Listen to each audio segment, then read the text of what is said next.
am sure sports. You know me there, I'm coast to coast representing. I mean, I say this is righteous representing for Omar. You don't know, come get the sports over here from near and far. Boy. Me say I am sure sports, one thing me sure about. When me say sure, that me not doubt.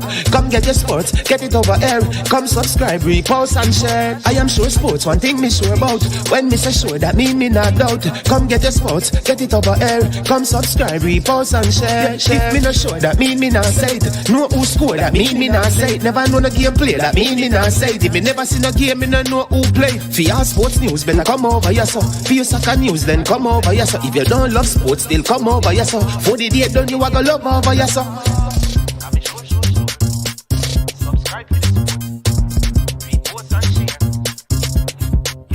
So when it comes on to behavior concerning football, Jamaica is decent.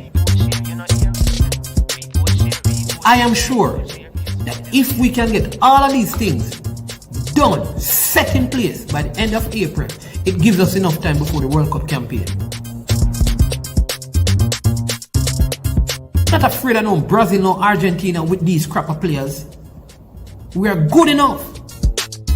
Remember to like, subscribe, share. Listen, comment, let me know what your thoughts are.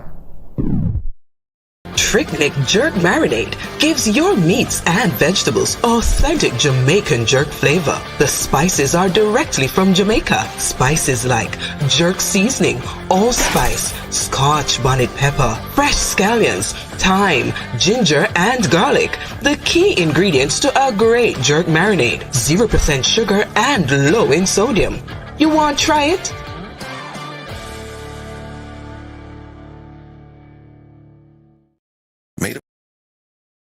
Made up of 18 Jamaican herbs and spices. Add delicious, bold flavor to your next grilling experience. Flavoring sauce, a marinade, basting, condiment, or topping. Trick Nick Jerk Barbecue Sauce.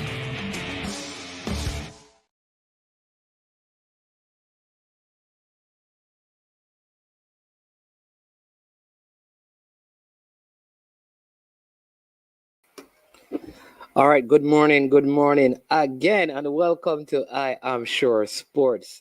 To all our viewers and subscribers, good day, good morning to you.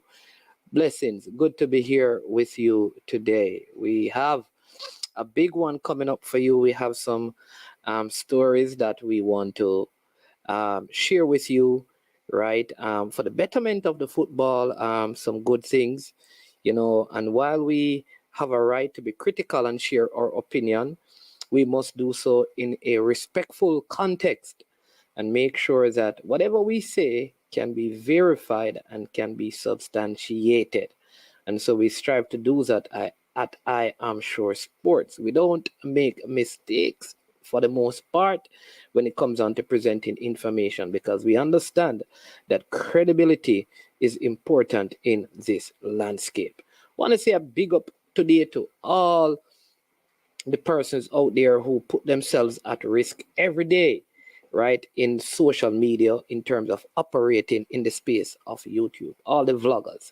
Because here's why. The truth is, the vloggers put themselves out there. They put their faces, their lives, their opinion, their thoughts. They take a risk in doing that. Some of them for minimal reward, some may get great reward, but they expose themselves to criticism, to disrespect, and they still stand up and fight it. Sometimes rightly so, sometimes wrongfully, but they are out there. And what the space has done, though some may not like it, is it has given people an opportunity to see other sides of the football, to view things differently, to get additional information, so as the fans of the sport that we love so much, we can better able to make decisions all way round. And so that is good. So the vloggers, they are doing their part to change the footballing landscape. And listen, you may not, it's okay for you to not agree with management. It's okay for you to not like me.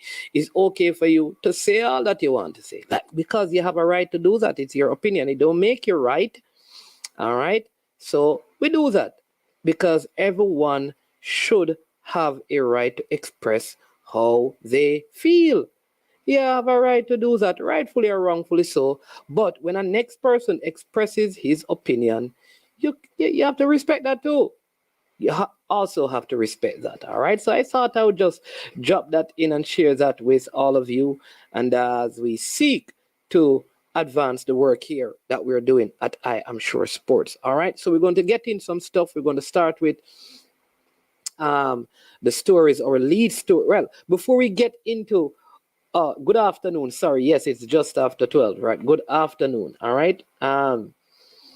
So before we get into the lead stories, the free for the friendly, the problem with Shaw's absent from my perspective, and the garden unhappy, and as you see on the thumbnail, it's asking about fired or quit. Will he? So we're gonna answer that and provide some credible analysis. All right, but first and foremost, just in the JPL last night, because we have to highlight local football.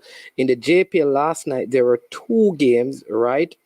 Mollines and Portmore United, two good goals in those games. Emilio Rousseau and the youngster from Mollines got injured, forgot his name, but he scored and gave Mollines the lead. Very good build-up play where they connected with Jason Wright, but good equalizer. Then the Battle of the Cellar Dwellers with Clovis de Oliveira, the two new coaches, the teams at the bottom, the two promoted team, the teams that were in the final of the Tier 2, they met again. And in that game, Falkland of Montego Bay defeated Chapelton Maroons by a goal to nil, and that now has just relegated Chapelton Maroons to the bottom by themselves of the table.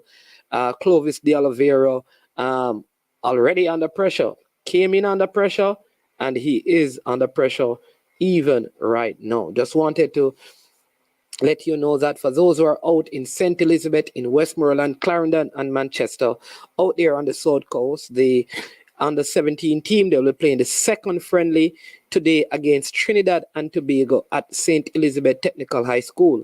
The game is scheduled to start at 3:30, and they have specifically asked this time that there is no streaming of the game, but but you can go and watch the game. I think people probably can record it, but they probably don't want any live stream of it. I don't know, but they have specifically asked for that. I don't know if that means that a person can't be there videoing it on their phone for whatever reason, but they have specifically asked for that. There you go. I see Military Guna always on the road doing his stuff. You understand me? He's heading down to St. Elizabeth. So if you have his contact, I guess you can follow him on his IG. He will give you updates and stuff. But I saw them posting repeatedly that there is, let me just read it, what they have said. So there may be other ways to capture what is happening there, but this is what I am reading here. And please do not ask me why. I do not know. All right. It says social media practitioners. And you realize that this is not talking about the major broadcasting networks, right? All right. So it says social media practitioners. It is really directed at YouTubers. So if you're a YouTuber, let's leave it. That's it. It is YouTubers. This is not for TVG and CVM and Sportsman. YouTubers, let's read it, are asked not to stream or videograph the under 17 game for posting online. All right. But they'll be doing post-game interviews. All right. And they have asked that, and they're saying thank you for not doing so. All right. So, Military Guna, my brother, I will say to you, just, you understand me? Yeah. Take clips and sing, you understand me? Let things be how they are, and we just respect those who set the rules. Sometimes we don't agree with it. All right. All right.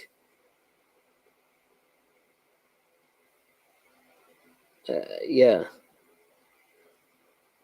All right. I see Eagle Republic says so Mason Greenwood gets his charges dropped And now Giovanni Brown, who was recently called up to the Reggae Boys, has been charged for assaulting a woman. He has also been suspended by his club, Exeter City FC. All right. All right, so let me get to the news. So, as you know, Jamaica, the senior team of Jamaica, I brought the story a few weeks ago, will be playing Trinidad and Tobago in 2 friendlies here in Jamaica. One will be played at the National Stadium and one will be played at Catherine Hall. Those games will be played between the 8th and the 12th. Of course, there'll be a charge for attending the games.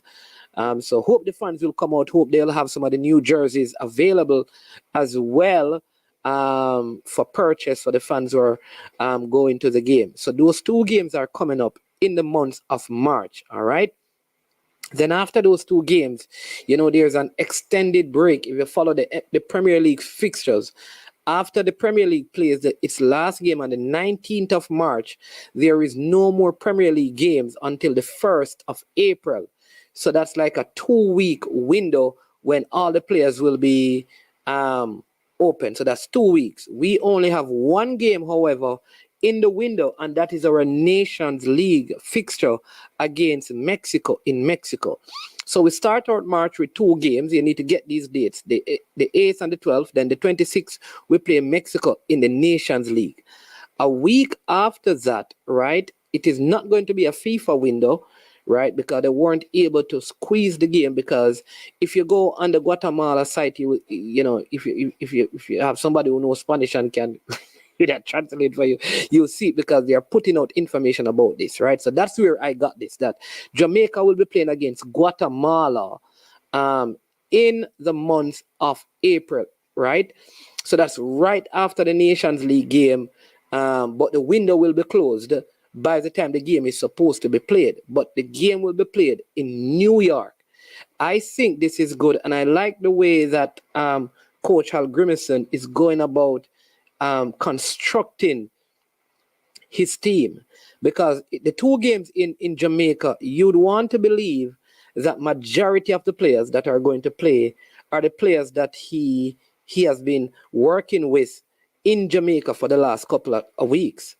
But I think when it comes to the game against Mexico, we're going to see the likes of the Mikel Antonio, the Ethan Pinnock, the Leon Bailey, the Kaheem Paris, the Shamar Nicholson, the Andre Blake, all of those players coming in, all right?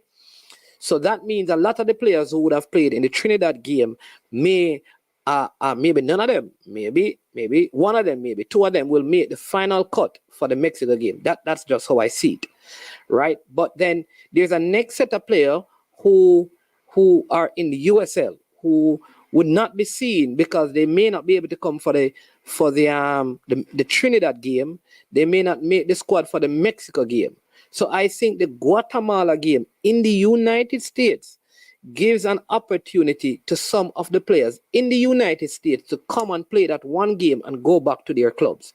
I'd love to hear what your feelings are on this particular move. Is it a good move to kind of play 2 games in Jamaica, play the game against Mexico where you use your first team players for the most part, and then also play a game against Guatemala in the month of April when the window is closed, early April, to look at some of the like I said, the USL players like Trayvon Reed, for example, who is in preseason, right? Players like Amal Knight, who just went there, all of those players. I think this is right. I think this is a good move that we're playing these games, because I think the coach needs to see as many of his players in the early stages to begin to refine his team. That by the end of this year, he should have a core of 15 players. Maybe he has it already. But I think if he's able to play enough games, by the time he gets to the Gold Cup, for example, he has a core group of players that will lead the charge for the... Yeah, you understand me? Yeah.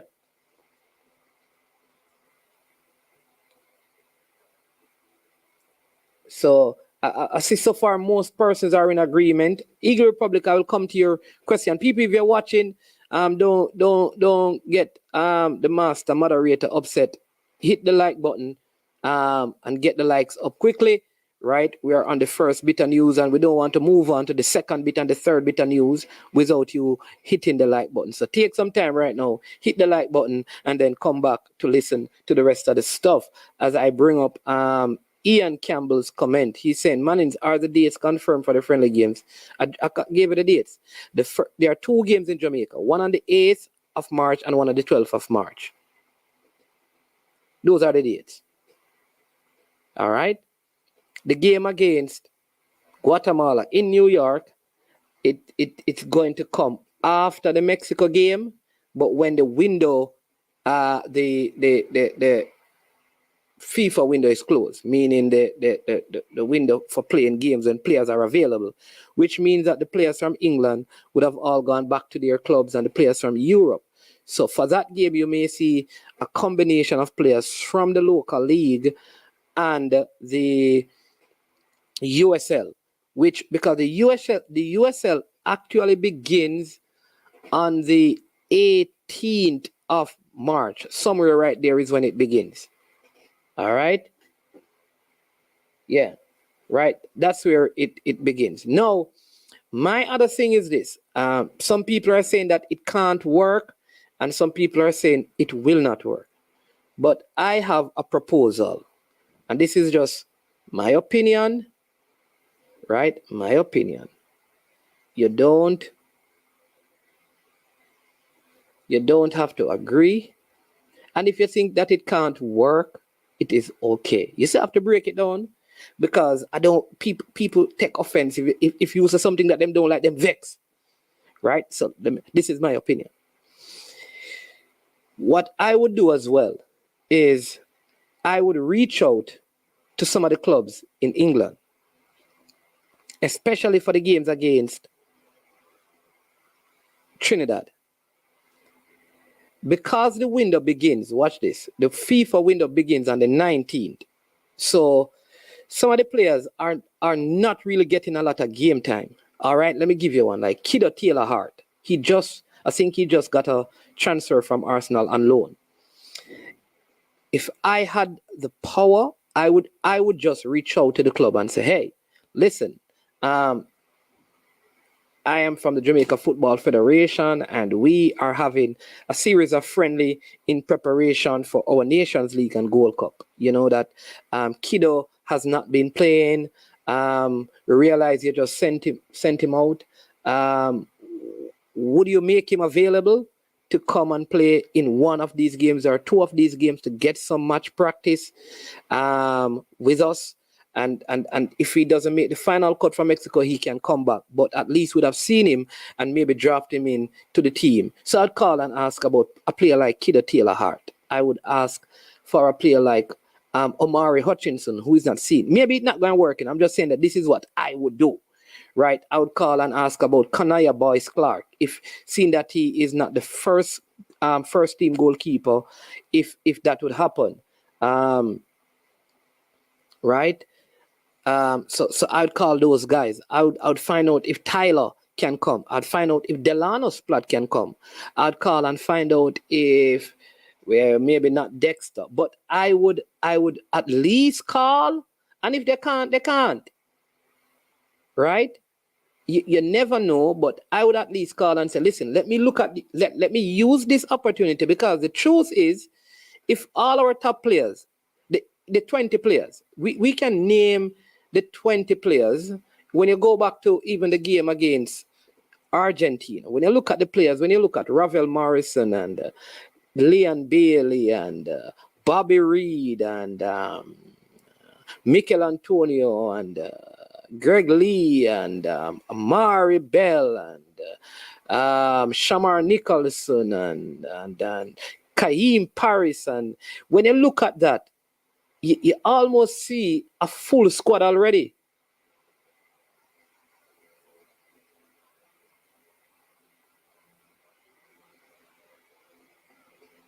All right. But I have seen, because here's what I know, other players from other clubs in the championship in England have been released from other nations, even for under 20 and under 17 when they're playing games. There's a player, for example, from the United States who got released while the club was playing a game because they're not playing. All right. And I know Duklan is saying that you're going to appear to be a pest if you're calling up clubs outside of the window. No, but here's what I think: the clubs want the players to be playing. If the clubs can get the players to play, that also benefits the club. Remember, it's just one game or two games.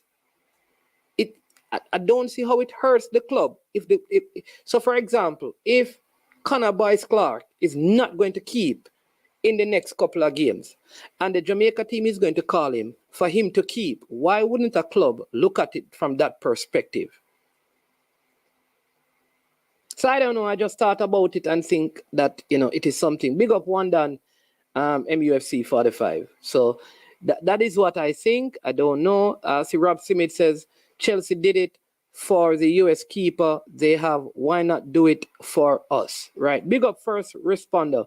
Yes, you can call in first responder if you want. The phone line is open. So if you want to speak on this, you can call in. All right. And then we'll go on. So those are my thoughts, people. So a couple of games. I think the games are good.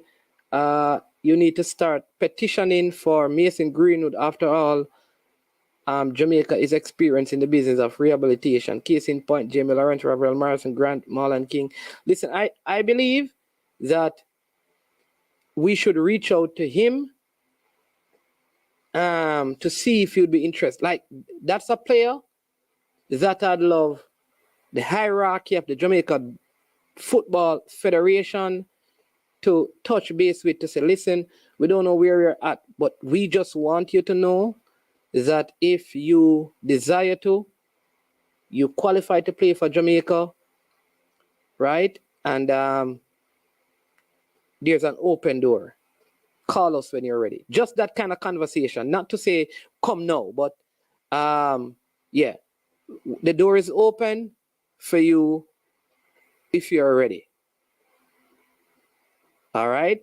And then we kind of send something official in terms of this is what you would need to do. And we are ready to help in terms of documentation. I don't see how that would work. All right. Good afternoon. Yes, first responder. This is Coach Boris Johnson. Man, is great proposal. I am with it. Just don't think the JFF want to spend so much in terms of traveling expenses. Yeah, but listen. Well, this is why I would say to the fans, go out and watch the game so they generate some income.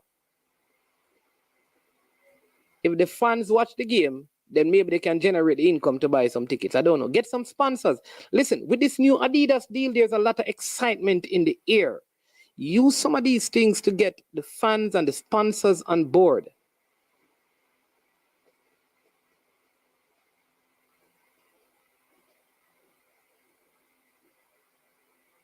Right? That's what I think.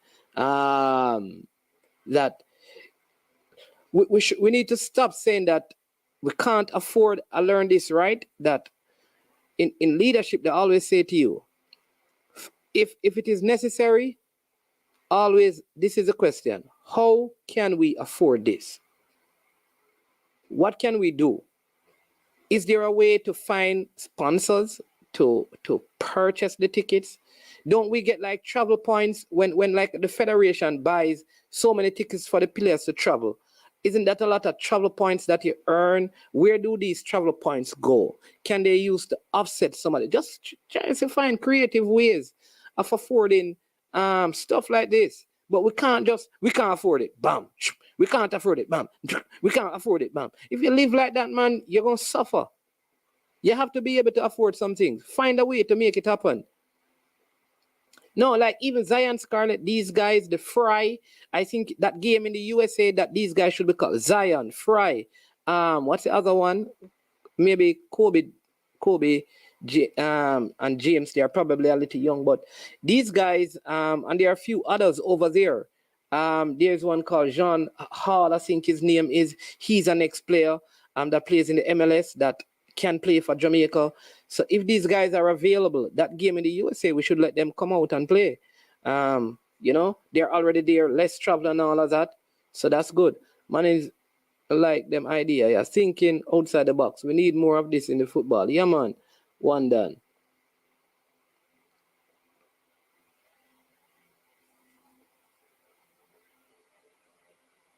Yeah. So like I would even reach out to Mason Greenwood father. Talk to him. Where you get this report from, Foreign Spider? There's a lot of investigation and court cases to go through, man. Duclan, you said the money up now? Yeah. You know, one of the things, listen, one of the things with our culture, right? is that when it's funny how Jamaicans think, right? Let me take this call and then I'll get back to you. Caller, welcome to I Am Sure Sports. Good afternoon. Thank you, Mr. Manning. You're doing a good job all the time. But I have to interject that I do like the idea of inviting French players to come. And for the people who say the JFF can't afford it, you don't have to invite 10, you know. Every now and again, you can invite even one. Yeah. And that wouldn't be too much on the budget. But I'd like to ask a question that I'm not certain of. The kit that just came out, the away games that is being played in America also, what color will they be playing in? So what normally happens is, remember, the away team normally brings 2 sets of gears when they go away. Because when you go away to play a game, you have to change. But there's normally a form that you fill out, so the home team knows what color you'll be playing in before the game. So it is the black kit that is the away kit. The yellow and green one, the yellow one with the green stripes, that's the home kit. The black one that you saw is the away kit. So when they are going to America, that is the one, or they're going to Mexico, that is the one they would play in, because Mexico's home kit is their green kit. Well, Mannings, that is how I read it. Yeah. But I'm in America. And if I go to support Jamaica playing in America, do you think I'm going to wear the color that they're playing in, or buy the color that they're playing in? Or you think I'm going to wear the bright yellow that we love so much? Let me tell you how us fans are wear. Because the truth is, the fans are going to buy, I think, the yellow kit because it's more Jamaican. Right. So the question I have, it's just like the Mexican fans. Remember, Mexico plays in a black jersey as well, But most Mexican fans buy the green one. Mannings, man, I was at the Argentina game. And I like to keep my money in my pocket. When I went there, even the Jamaican guy who come to support Jamaica was wearing the Argentina colors.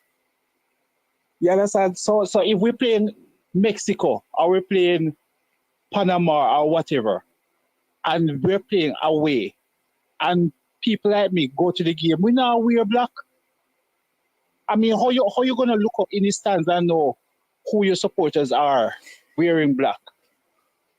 So what I have to ask is, did these people just throw down a package on us without having any? Let me say this too, because with the black, I can understand, because remember the black is a part of the Jamaican flag, No, but what about even the lime green? Which part of the flag have lime green? Lime green? But what color shorts they're going to play? What color? A darker. What color? No, I have no problem. I have no problem with the shorts, man. Me just have a problem with the light color. Huh? I have a problem with the light color, man. It will light. with what the black around it, because the black one like No, man, no. The green short. If the green short is the color, if that lime green is the color, it kind of, don't you find it a little bit light? no, I don't know what you saw, but the green that I saw the girls in with the yellow, it looks good. Mm-hmm. All right. Me now go crazy. It's just that it kind of light. The problem I have with the black kit is that I think the black kit had more to do. I think when Adidas did the Ajax jersey, it did so well that they took that concept and put it in the Jamaica jersey. I think they're going to change it after a while, because to me, that color don't represent Jamaica per se. It represents Rastafarian, the Rastafarian movement in Jamaica. So I would see the Rastafarian community buying the black kit.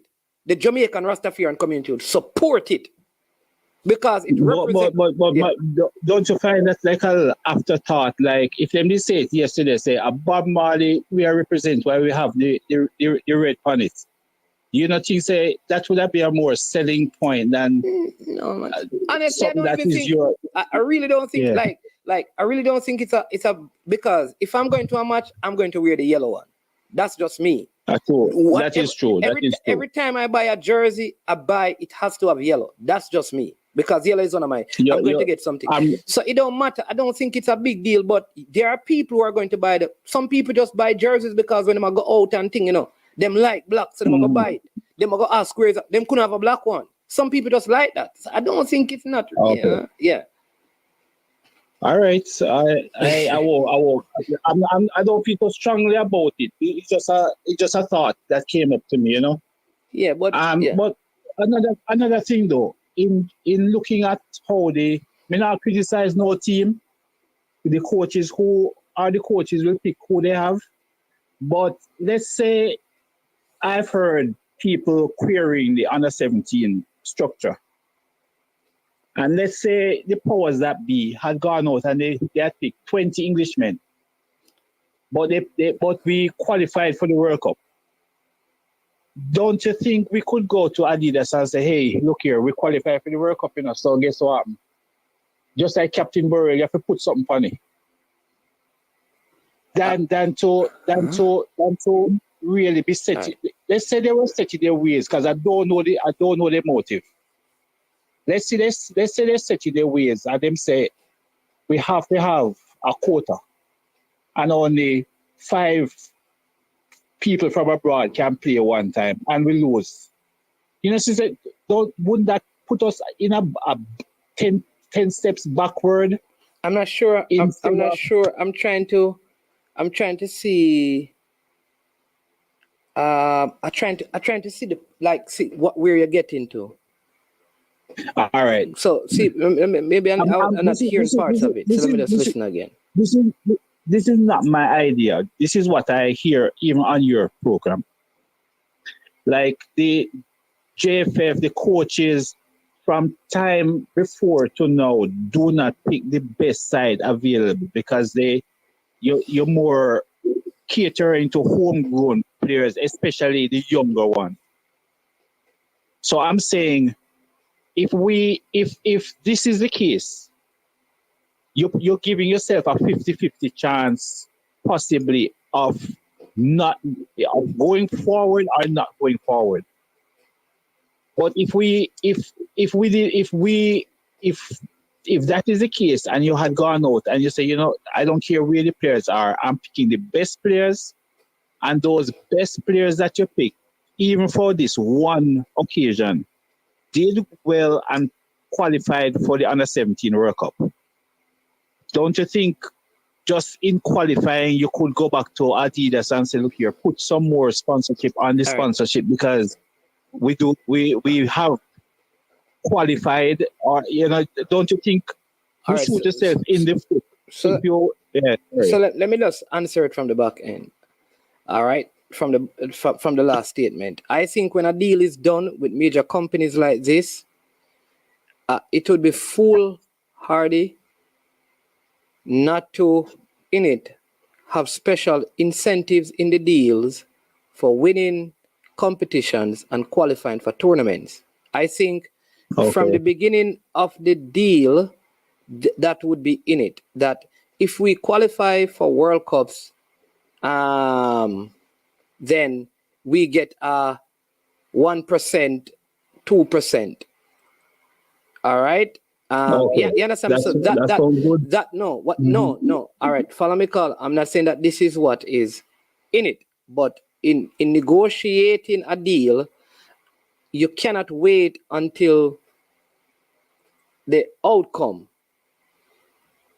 to try to go back to the person to say, all right, give me some more now, because you want to do that from before, right? Say, or listen, you're well within these 4 years that he set you up to make a for example, you can, the deal could have things in it that says if our female team goes into the top 10, we get a 2% bonus from the deal. If our male team goes, you understand me? Those things should be a part in the fine print of the deal. All right. So let me tell you, you must be a good pastor. You know, take a long film to convince me after you make your speech.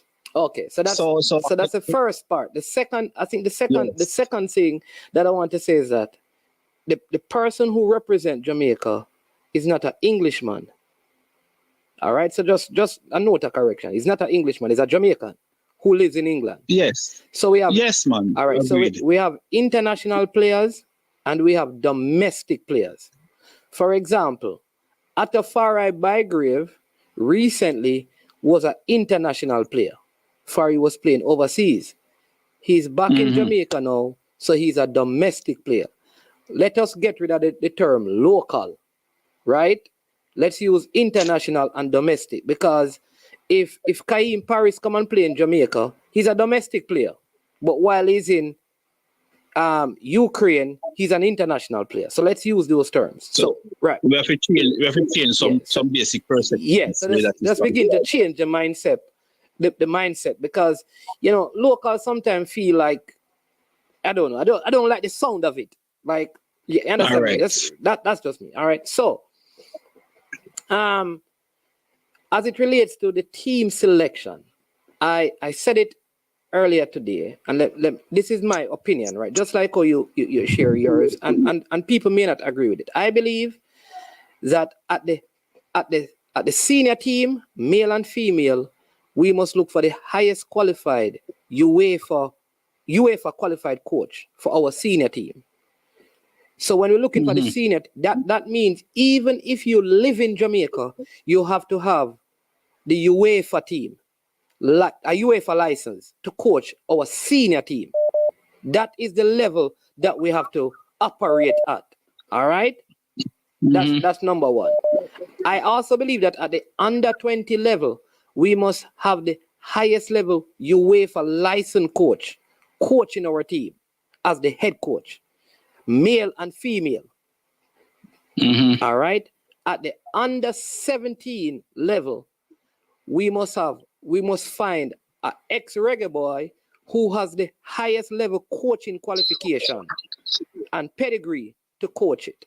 At the under 15 level, I am fine with you using someone who is a local coach, probably an A or B license. That's my way of seeing it. However, in all of those teams, from the seniors to the under 17, where you have these UEFA pro license coaches or A license coaches, you have an assistant locally working with them so they can learn. I think the biggest issue we have is not the players. It is, if we say it is a selection, then it really comes down to the coach. So it is not necessarily changing the players. It would be then changing the coach. Because if you change the coach, you're not going to have the player selection issue. I agree with you. But if you change the players and you have the same coach, there's no guarantee that you're going to qualify if you think the coach is not able to do the job. I totally agree with you. I can't oppose anything that you're saying. But a question for you, Mannings, man. Do you think that the junior ballers are on par with the best in the world? They won the domestic junior ballers.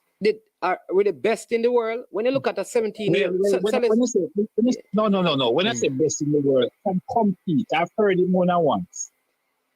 Do you think our junior ballers, the under 15s going on to the under 17s, are on par or can relatively compete all by themselves with their counterparts?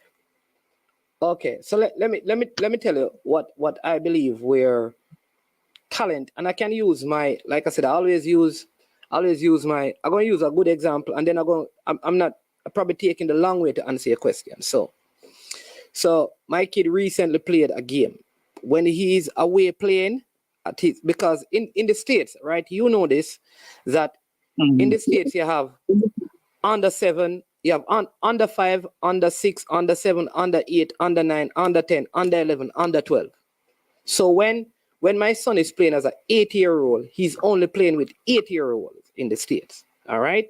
So in that he's leaps and bounds above them. I mean, the man is a star.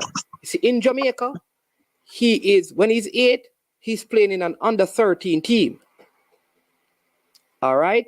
Oh, okay. And then even when he comes into his own age group, he's playing in a under 9. So some of the players he's playing against are 9 while he's 8.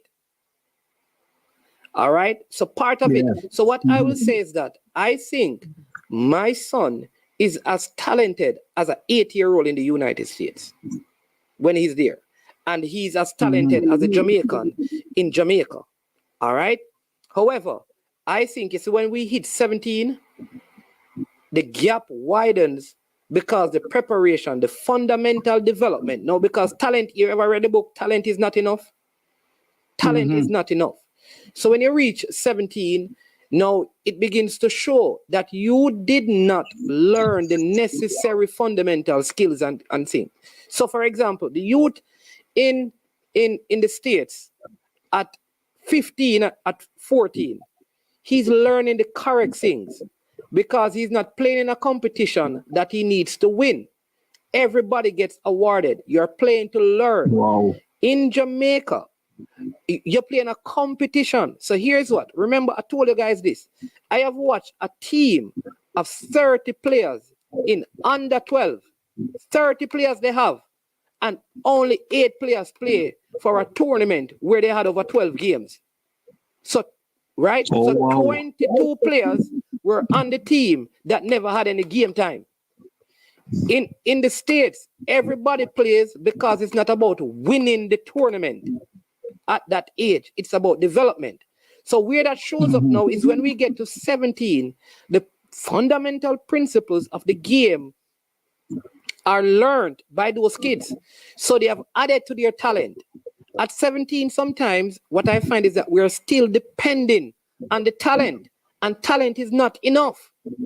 So that is how I answer the question. So the guy at Manchester City at 12, he's probably, he and the Jamaican are at the same place, but he's at a place where he's learning movement off the ball, where he's learning spacing on the field, where he's learning how to make right. In Jamaica, you're learning, listen, you just stay out wide, and when I get the ball, you just make sure you push it and kick it in the back of the net, because we want to win this. That could be the reason. So which is why I'm saying it is a coaching that we need to look at. I have one final question for you. Meron Gordon, why he was Rob Smith is also adding as well that, which is true, that in the States, the people, them spend money because you have to pay money. So you have to get game. And that is part of it too. You pay, so you have to play. Yeah, that too. But you know what? We always seem to play against some teams that are running around, and all they do is just control, kick it to the next person, control, kick it to the next person. And we just seem always, all the teams I've seen for Jamaica, apart from this one, everybody feel like say they must be 2 and 3 man every time you get them out. I mean, I'm not quarreling for creativity, but while we're not winning, and the other team just catch it, your ball, my ball. They just have us running around like, all the time. But the last question I have for you is, why Miran Gardner was Papa's subordinate, or Jamaica seem to have liked him? Really? No. Yeah, I mean... No. Well, if I remember correctly, everybody was asking for the entire coaching staff to go, include. Well, Yeah. if I remember, I mean, maybe I'm wrong. Somebody can correct me, but I remember when the campaign went downhill and Paul Hall was coming in, people were saying that every single person in there should go. That's true, that's true. But you know what? He survived because we were not so violent against Miran Gardner as they were against Tapa. Yeah. So he did survive. But what causes the football fraternity to start hate coaches with a passion like this? I mean, is it because they've got people? I think there are coaches who are loved, man. Listen, let me tell you this. People love Never Bell. Yes, but you bring me right around to my question. In spite of Lenny Hyde, people love Lenny Hyde. People love Ludlow Bernard. I'm telling you. I know. But guess what? If you should take Never Bell right now and give him the under-17s, and him decides him now go play the tiki-taka that he played at Georgia because that not going to get us over the hump. Do you think Jamaica football fans would have turned against him like how they turned against Miran Gardner so quickly? Have they? All right. So here's the thing. To me, I think results matter. All right. The issue is if this, even in the practice game, if this team was playing the way they were playing and winning by major score lines like 3 and 4, if they defeated Trinidad by 3-0, playing, which they could have done, people would have said, well, it is working. Because at the end of the day, as much as we will criticize the playing style, if the results are positive, people would sometimes overlook the quality on the field. The issue is, well said. The issue is we're not playing well, and we're not getting results because at the end of the day. And we also think that those who could have given us results were left out. And then on that, all right. So this player, his sister plays for the under-20 team. The player who missed the penalty, Simmons. Yeah. She was one of the standout players in the under-20 tournament that we had for the females. I think she's called up to the national team. Her father is a farmer, and his father as well, farmer national. He had a very bad outing in the game that they played against Trinidad, and many people came down on him saying that he's not good, he should not be on the team and all of that. All right, a couple of things. I'm not going to go there because it's a youngster, 16, 15-year-old. I don't know if it is wise for us to have that conversation about him. I know his father was a brilliant footballer. His sister played very well in the U20. I have not seen him enough. I can't watch one game, and that is why when people are adamant about how the team performed against Panama, I always say this: when you can't watch one game, if football was judged on one game, then Ethan Pinnock should not play for Jamaica. Leon Bailey should not play for Jamaica. Because a lot of these guys, their first game was poor. Kevin Stewart should not be, but you can't judge it on one game. You can't judge it. So I don't know yet if the players are poor. Because I have really seen them in a little bit in a game in their age group. What I can say is that I don't know that the other players were better, because a lot of us who have spoken, we haven't even watched full games of the players, We just say, listen, this player is playing for this particular club. This player must be better because he's playing in an academy while this player is playing high school football. Though it sounds logical it doesn't always stand the test of scrutiny. So I will have to watch them to see. And that is what, and we don't have time. Yeah, because at the end, because we run out of time now. It's competition time. You and I know that when it comes down to football, everything rise and fall on leadership. At the end of the day, if the team don't, no matter how bad the players are, it's Merran Garden's fault. One thing I know, time is not an issue. Because when I check back, this Merran Garden appointment, is not this year, It's not last year, It's almost 2 years that he has been appointed as an under-17 coach. Almost 2 years, which means that he would have had enough time to do all the scouting. That is why you cannot be the under-17 head coach and be the national senior team coach, because you're supposed to looking at all the games of the academies in England, in the United States, going to JPL game, looking at the players. So by the time year one is finished, you know what players you want. Because so really, we should be beating who appointed him. Huh?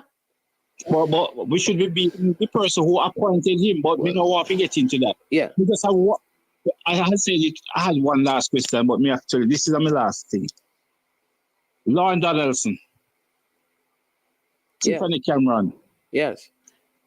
What does Tiffany Cameron look like? Well, looks are deceiving, but she must have bad behavior. Well, I want to talk about listen.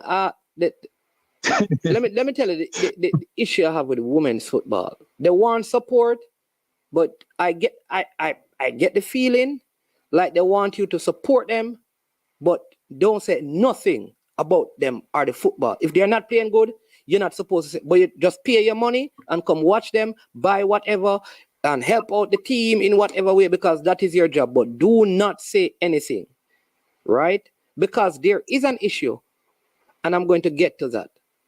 There is an issue. Yes, we can't wait to get to that. There is, and I'm going to deal with that. There is an issue because, and like I said, that was so. Let me talk about that, because that is the second point I want to talk about, right? All right. Yeah, man. This was a marathon, so I'll be listening. Yeah, man. All right, then. Respect. All right. Yeah, man. All right. All right, people, remember to hit the like button. Come on, man. Where are the super stickers and the super chat? Jeez and peace, me. I tell you, man. That's what the man them are saying. You see this YouTube thing, the man them, no matter you do your content, yo, you know what me I gonna do, man. Me I go sure. Anyways, all right. So, Khadijah Shaw is one of the best players in the world. We have a World Cup coming up, people. And she's absent for personal reason. And that is it.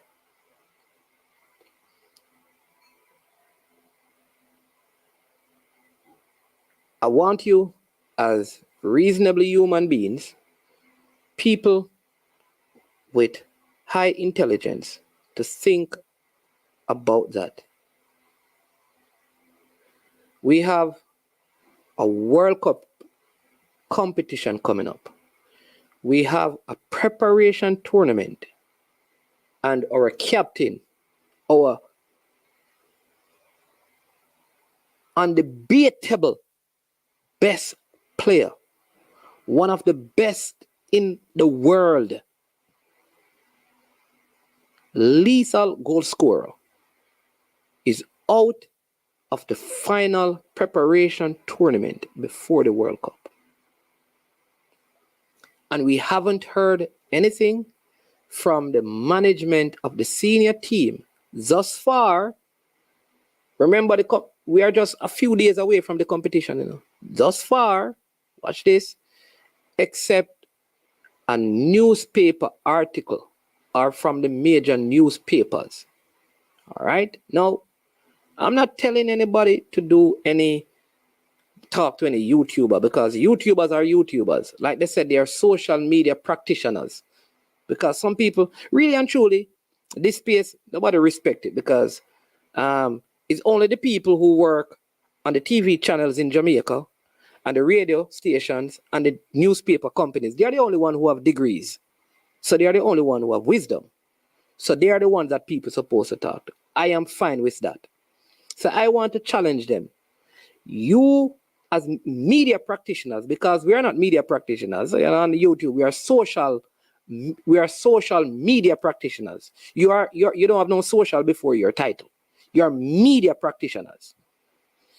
You don't find it alarming that the captain, leading goal scorer, all-time leading goal scorer, our best player is not in our team right before the World Cup tournament for personal reasons, and no one is saying anything.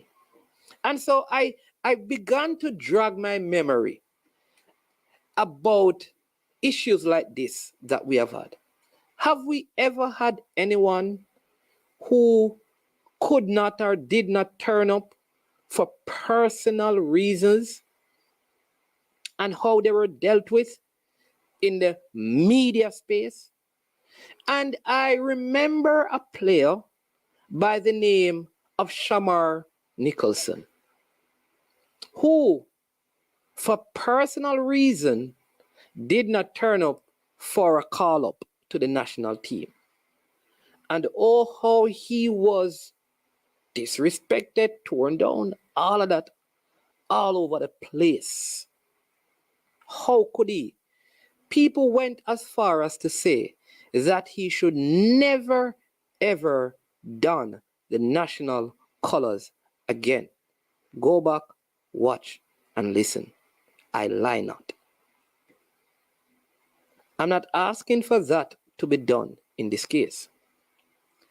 But we have a senior head coach who has done more press conferences in 3 months. Since he has started, let's go back to when he officially started. Press conferences concerning our football, with no World Cup in mind, just Nation League game and under 17. We have had more press conferences with them than with our senior female team. Leadership having a press conference about even this tournament. No press conference, nothing. We haven't heard, except, like I said, what the newspaper said. We don't know if our top player is sick. We don't know if she's going to be available or unavailable for the World Cup. So, I did my own research.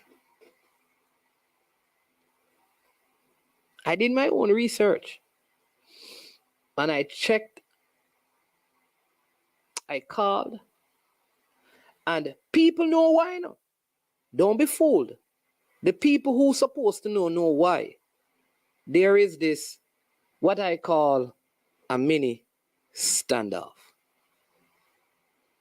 I will admit that I don't have all the details, but money is the meat of the matter. So, I am a social media practitioner. The rest of you are media practitioners. I've given you an indication of what you need to investigate and present to the people of Jamaica, because this matter needs to be settled. We cannot afford to not have a player of Khadijah Shaw around at this time. Whatever mediation, consultation, discussion that needs to take place, it must take place between the team management, the player, and the federation. People, this is a big deal. And what I will say to you on this matter is that one thing I can say about Jamaica, and a whole in general, and Jamaicans, is that you hear when people hear say money available, problems arise. Imagine with me that I promise you $50,000 for a particular job. But you thought I was a $100 million person. So I have 100 millions and I promise you $50,000. And you say, okay, you will take it. But then through the grapevine, you hear that I am a billionaire, $100 billion person. You immediately feel like, say, well, maybe I should go back to the negotiating table, because now that this money is more than I anticipated, I really deserve more than 50,000. I think, and this is my summation of events, that the FIFA monies and the bonuses are triggering this kind of reaction. Because the girls may feel like, given what I always tell people, one thing, well, all right, let me just say this. No comparison to the male team. But with the female team, every female in the Jamaica team, you know what? 97%, because there may be a couple or three, of the females in the Jamaica team, they have completed their collegiate or university or tertiary level education. So they are very, very smart. They have a lot of information. And my summation is, somehow, some way, they have calculated the bonuses, the payments. And remember, there was a contract signed. This is management. So the media practitioners can check this. There was a contract signed, and I am suspecting that given the amount of monies that are available now, the girls may believe that they need to go back to the table and get some more.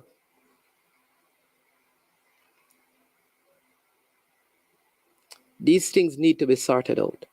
Khadijah Shaw is too important to our team to not have her in our team. And Mr. Lauren Donaldson, the practice of our senior female team in terms of the communication level, respectfully, needs to change. It cannot be that people want us to support a team that we're not supposed to speak to. It can't be like, and I think it is one of the reasons why people don't go and watch our female soccer games out here. And you are a smart person. You understand the Jamaican culture.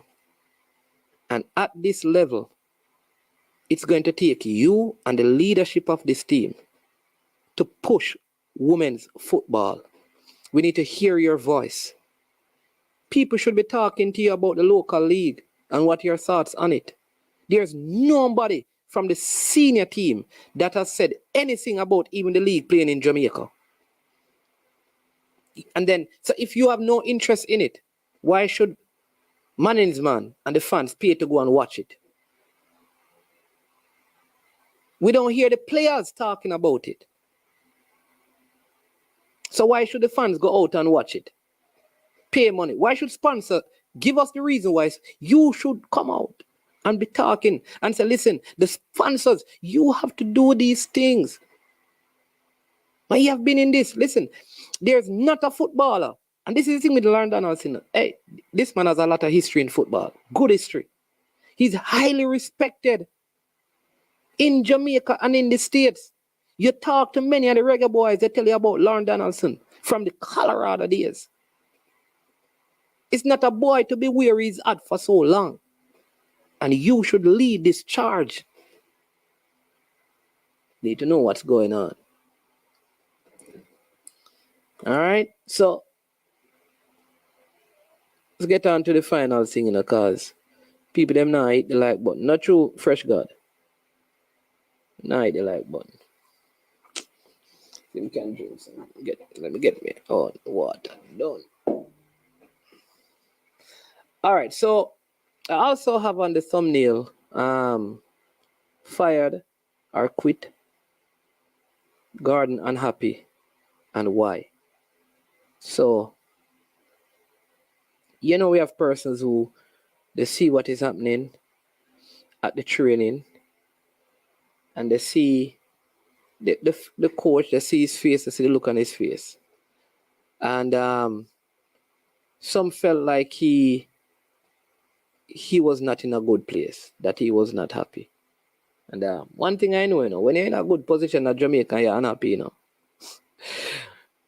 most of the time, money is the problem. Hey, money is like Perry Mason, Ben Matlock, man. Perry Mason and Ben Matlock. So, you can tell by people's behavior that there is a resignation when you look at their attitude, demeanor. And if you watch the press conference very well and you took the picture of the coach, you could see that there is a level of displeasure. So what I did, I have spoken to the senior coach before, and I spoke to I spoke to coaches. And so I said, could this be real? And I spent the night looking at the body language when questions were asked about team and availability and time and resources. And I got this resignation in his demeanor. If there is something that is making this man unhappy. And more often than not, when you're in positions like this, seeing that it's not the players because he selected them, and I don't hear anything about people intervening, and he was able to answer why he dropped and why he kept and what he believes, then what could be? Somebody call and tell me, let's see the wise people them. What then could cause this? It's only one thing, one other thing. A word with two vowels. Who knows the answer? Somebody call and tell me. Or tell the team. A word with two vowels.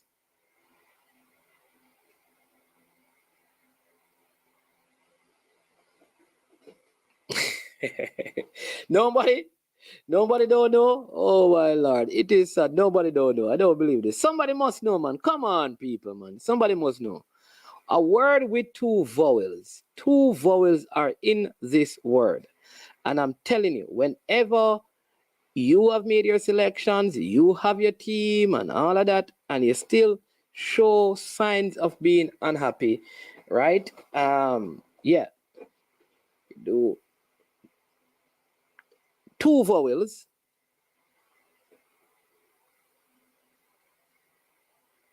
three consonants are in it.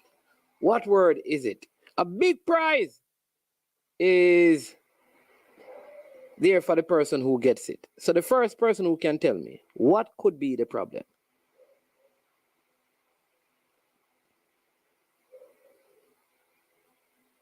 Going once. Going twice. Fresh God, what go on at the comments? I don't see the comments. What go on the Fresh God? What go on with the comments? What go on with the comments? What go on? What could be the issue? So if the coach is no, you know what it is? MONEY.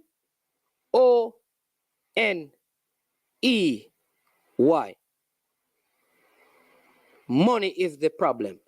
Whenever you see a coach has full autonomy over his team, he picks them, he has selected them, he can give you reasons, he says time is not an issue, and he says everything. That is what he said.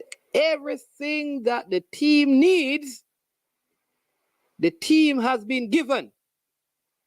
And time is not a factor.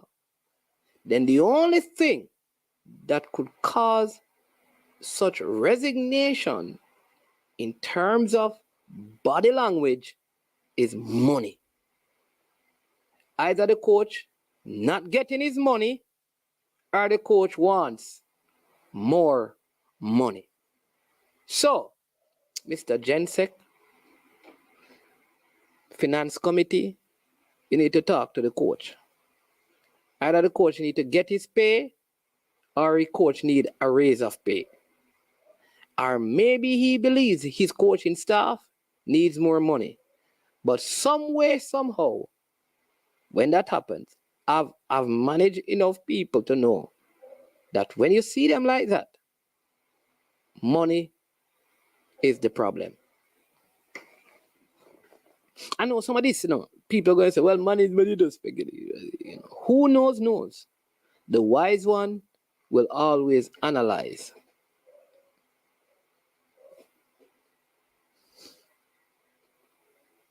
Yeah.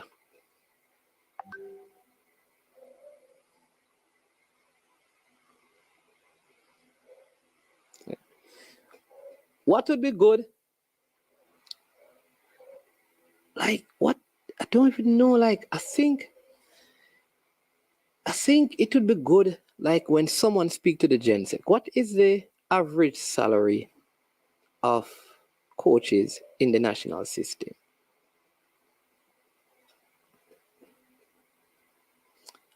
People, let me tell you this, man. I know this place. Money is a matter, and here's why. Because more money is coming in, and because more money, there's a perception that there's a big deal. All the jerseys have been sold. We have qualified. FIFA giving all kind of grants. I want more money. I'm telling you, money is the problem. I think it is a problem with the female. I think it's a problem with the under 17. So, JFF, to stop any sort of instability, please ensure that those discussions are had. Management is full of wisdom.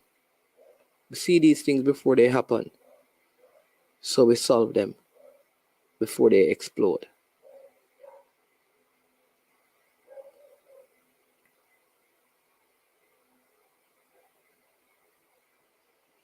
Now, read the under 17 tournament. I really hoping for the best, but I don't know what to expect.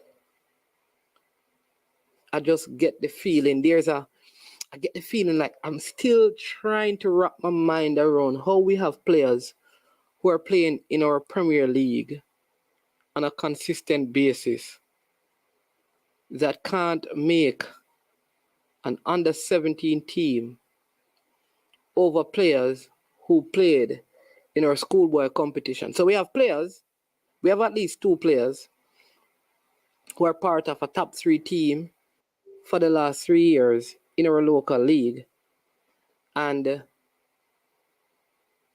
they can't make the team over players who play at the schoolboy level. So I don't know. I feel like there is a disconnect somewhere. But I'm going to give the coach the benefit of the doubt that he knows more about the team than I do. I'm going to wait and watch their performance and see what happens. All right, we're gonna have on the scene because we're sticking to our 2-hour mark. We have a big one coming up later, but let me just give you some. I just got some information that the U.S. women's team will be getting equivalent pay with men, right? So how is it in Jamaica? Is it that all the male and female at the same level, they get the same salary? That would be interesting to know how those things are determined, or is it determined on the level of your qualification? Unseen Sports TV, welcome. How you doing, man? I'm okay, It's cool, just finish a class and stuff. So I have about 15 minutes and All right, stuff. then So go on talk, man. I'm hearing you're talking about money is the issue, and the next thing you hear talk about is that you can't believe that you have players play in the top flight league at the age 16, 15 years old, and most of them not in the squad. Like, and then now you find say players who barely have a spark in the schoolboy leagues in the squad.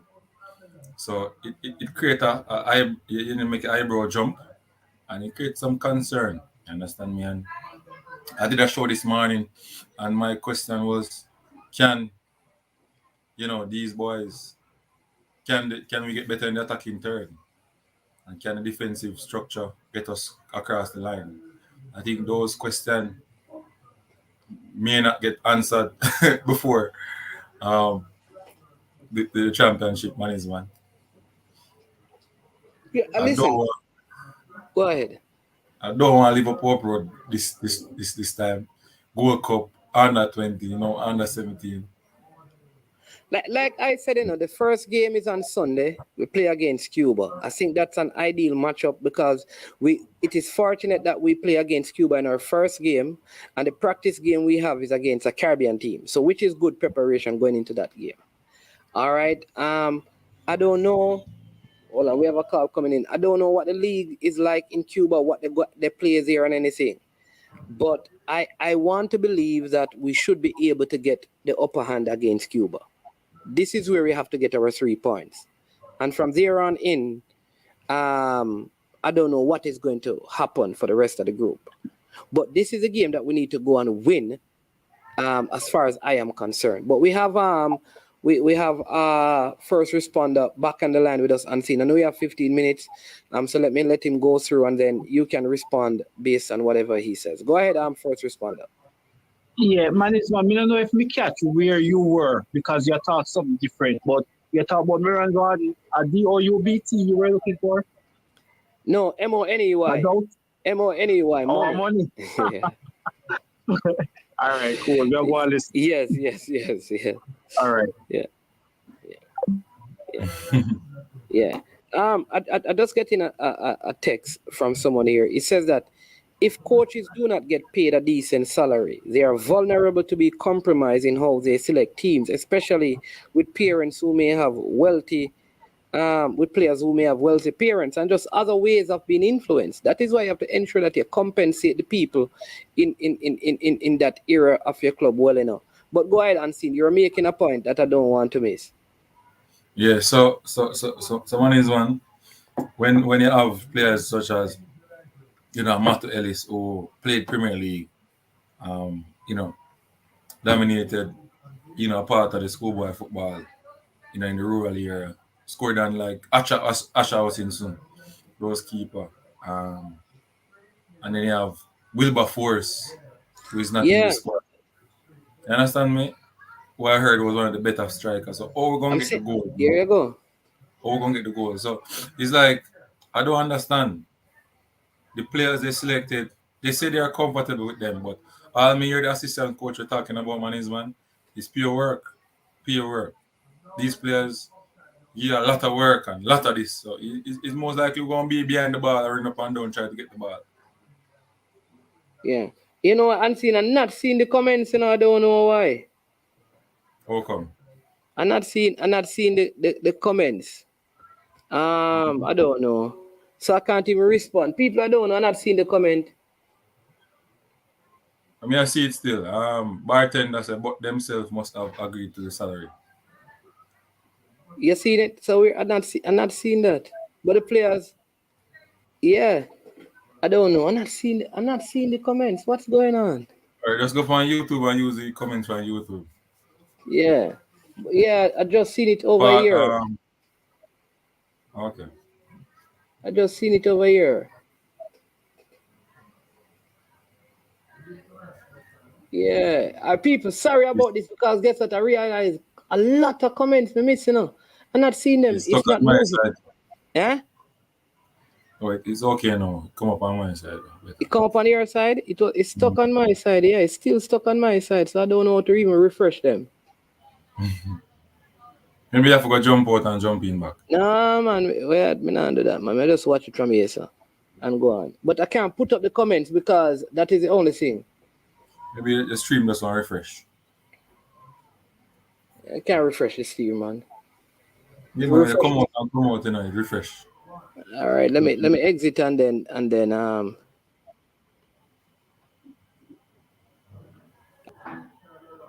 So yes, people. So bartender said that's Jamaica money overall principle, but all girls live elsewhere. First responder. Don't think it's a problem with the U17. Don't attach FC better than everyone else. SSCSL South Cry. Please respectfully cut the madness. She played in the game the day after the statement was put out and scored. Better now? yeah. All right, respect. All right, people, I am back again. All right, so listen, if I did not take any, see all people that answer the things some money. Mm-hmm. You understand me? And I never even saw those, right? I never even see when they said send the link unseen. Trust me. Yeah. So We are back. yeah, I miss a lot of comments from 12:54. I don't see any comment. Right? So yeah, so now that I'm back, people, sorry if I missed your comment. If I did, I can't go back to all of them, right? So please, if you sent a super chat, I didn't see it. So just send a next one. All right, if you yeah. Right, right, unseen frozen. Okay, I'm not unseen. Oh, you're frozen on that side. Yeah. So what I'm saying is that it is. I don't know. It's a very. It's. I don't understand how this whole thing is going to go with the team. It's going to be a very. I think it's a difficult task for them. But I almost feel like the selection of the team that is selected, is going to be a problem. I feel like there's a question about the ability of the players in the team to score enough goals to lead us far in this tournament. So it's like man, they don't have any out and out striker. You have makeshift striker play, like the boaty, they play different roles. They don't have any out and out. So one of the things that me hear them say them do is like them select players who can play multiple roles. And you know the saying go already. Jack of all trades, master of none. None. You see the thing keep freezing on me and seeing, watch ya. What?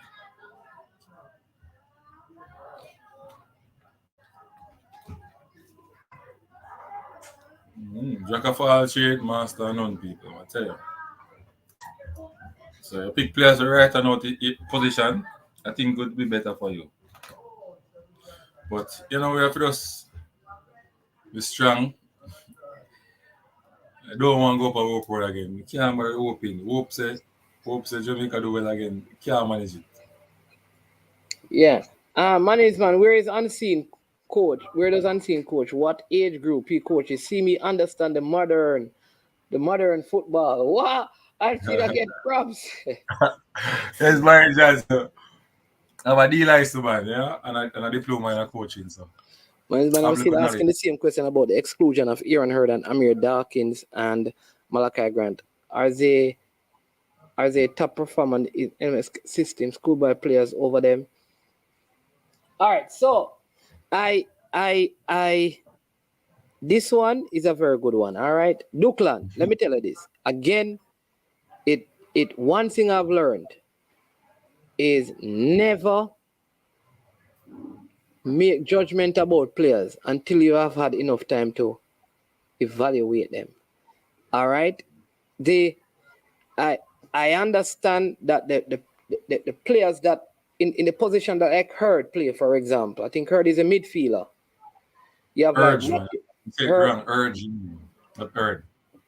Hurge? He spelled it wrong. Oh, it's Hurge. Hurge. Mm-hmm.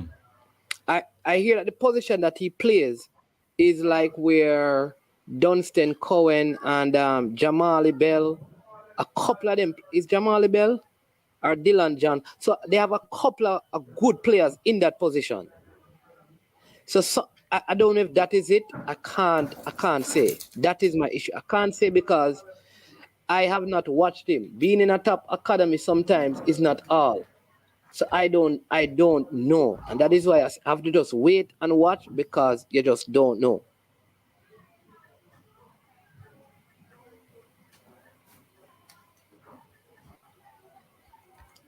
I don't know because it's unfair for me to say this player is better than that player when I really haven't had enough time to watch both players. So I would not. You understand me? I have to be fair and balanced in my assessment. That's true. One is one. Who determines who is best? Says who determines who is best?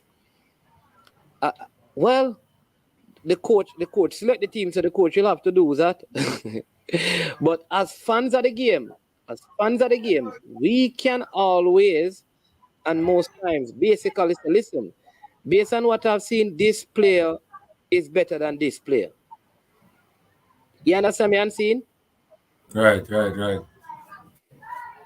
Yeah. So we can look and say, no, man, but this player is not good. Like some person saw the first game, the parts that they saw, there's a player that they said, listen, this player is no good. Right?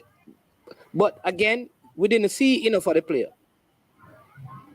Is it fair to judge him having not seen him over a long period of time? And sometimes the system of a coach can make a player. Yeah, exactly.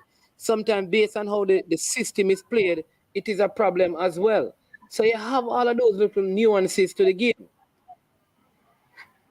You know?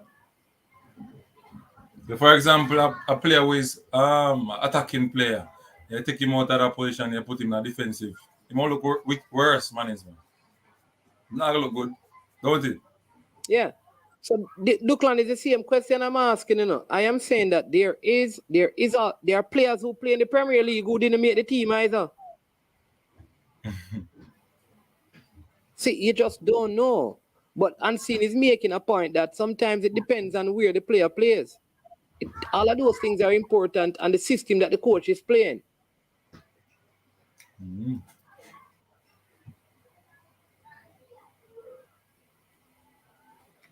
All right. Ian Campbell. All right.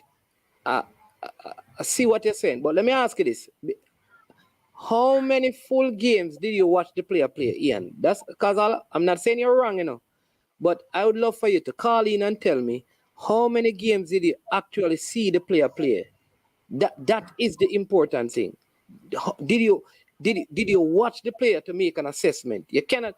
Yes, the academy league is better than schoolboy league, no question. Does that mean because a player is in an academy team in the academy league, he's better than the next player? That is what I want to understand. What are the metrics you use to come to that determination? Maybe you are right, but just explain to us. We have Paul Maxwell on the line. Sir Maxwell, welcome to I Am Sure Sports. Yeah, but man, I appreciate. A lot of people don't know my right name, but I really want to go there. Okay. Well, you think the people who are listening don't know your name? No, some people actually don't. That's why I use that. Some people don't. So no, you know why I call it that name? Because every time I say leader, the people them say, oh, it's the leaker. So you ready? I have no problem with any one of those. Okay, two. all right. Nobody know the full name. Okay, seriously. sorry. All right, sorry, leaker. All right, go ahead, leaker.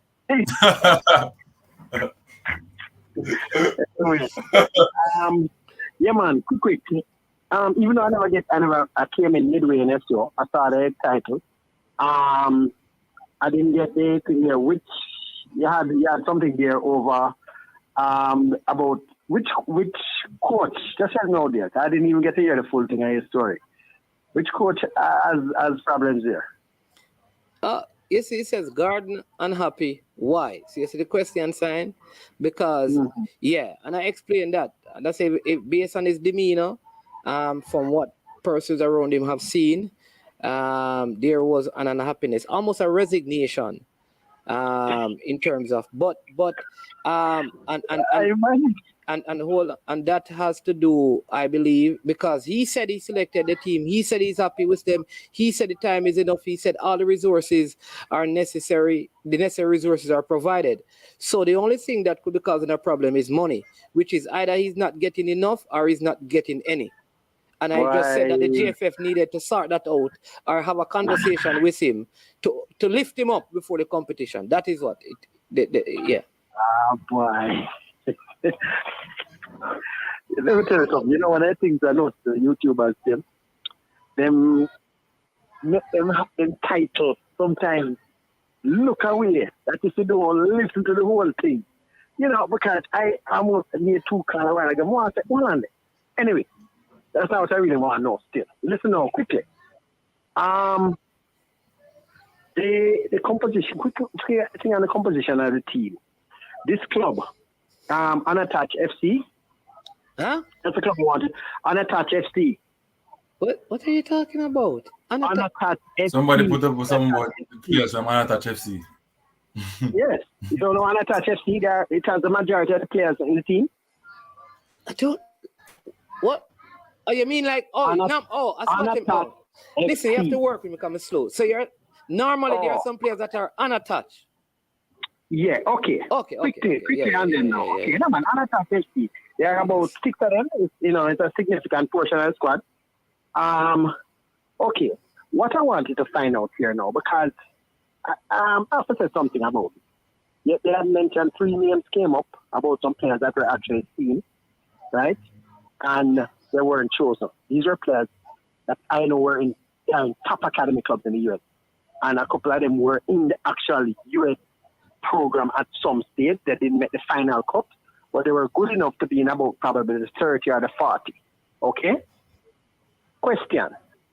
The players from Unattached FC, right, who have far less exposure than the other guys there now, right?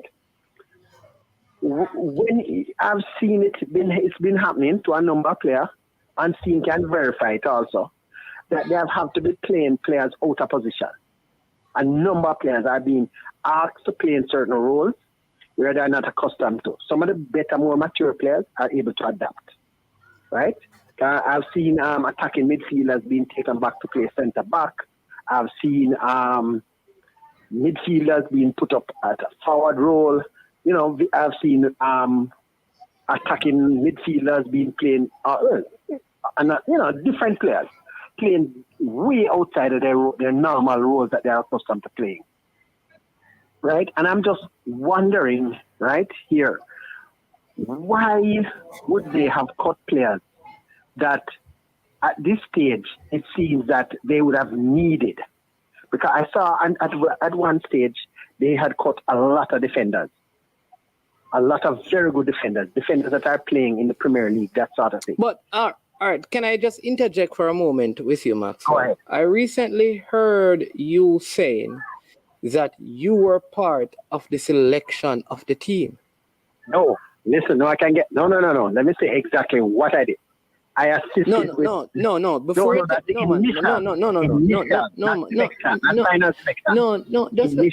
just let me finish. Don't go there and let me finish, please. Did you? You can say to me, you did not say that. I'm not asking you what you did. I'm asking you what you said. And I have said that I heard you say that you were part of the selection. No, you can not explain. Okay, but I can explain. I recommended, which is something that has happened from time to time. So you were not a part of it. So the first thing we need to clarify is that you were not a part of the selection. No. So when you made that statement, it was inaccurate. I would have, maybe it was on the people whoever heard it like yourself, right, did not understand fully what I was saying. I meant in the early stages, meaning way back in about probably November before the team. Right. So you get where the timeline is. After November, I have nothing to do with that. I would have suggested some names from a particular location that I've seen, and this is nothing new from as far back as the 2010 with the 2011 team. I've been doing it, and I've been asked, and I've always volunteered for the good of my country. The coaches cannot see everybody, and they have people that have a little bit of expertise and would have seen some other youngsters. So as far back as the day with Alvis Powell that nobody knew about, right? I had brought him to the fore, and from then a number of people do call, so it happens. So nothing. I just make a recommendation. If somebody they might be short in a certain position, and I might get a call from somebody connected to the JFF, right? Various people, because everybody knows me, everybody has a number. They might ask, and they do that to a lot of coaches, a lot of people who scout. They do that. It's nothing unusual. Okay. Right? All right. So continue from there. Just wanted to clarify that. Okay. Yes. I do not have nothing to do with it. I don't have nothing. I don't work with it. Just get that clear. Please. I don't want anybody to say that Okay. Okay. So when they drop players, right? Certain specialists have to use the centre back, because that is one of the biggest problems that I noticed we have now with one of the better centre backs coming out, and then adjustments have to be made by taking a player from his regular role and putting him there. Or even before that, you had another player that they used that normally plays an attacking role, right? And you're putting him, you're working with him there until you notice he can't adapt to play there, and then you drop him out of the team, right? When he's playing in a totally unfamiliar role. You understand? And there are a number of players in this squad here who the better ones will adapt. But you have some that it's really, you're asking a lot for a youngster that plays, say, as a winger, right? To change into a centre half in a month or less. Or you're asking a player that plays as a winger to change into a number 9. In a couple of weeks after not playing from October. It takes a bit. So I'm just wondering, some of these players that I know at least one from Los Angeles that was cut. I'm just wondering if things were done a little bit hastily, because even in the case of Hurge came in a big fanfare on Sunday, and before the end of the week, they said they didn't need him. But they didn't. I don't know if they tried to see if he could adapt to playing anywhere else. And this is a player that has tremendous experience, right? All right. So here's my position, I agree with you. It can't be good to make those changes. All right, I agree with that. But at the end of the day,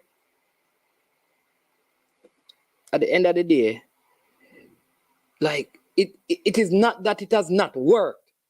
You understand me, leader? I don't say it don't work, No, I never said it don't work, no. I never said it. It is so and them work well. Leader, let me finish. You see, I never interrupted you, Okay. It's not that it has not worked, right? Ideally, we would prefer it not to be this way.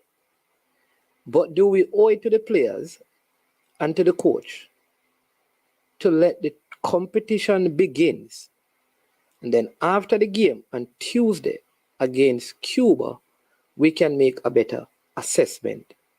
Because the truth is, maybe all of those adjustments will work.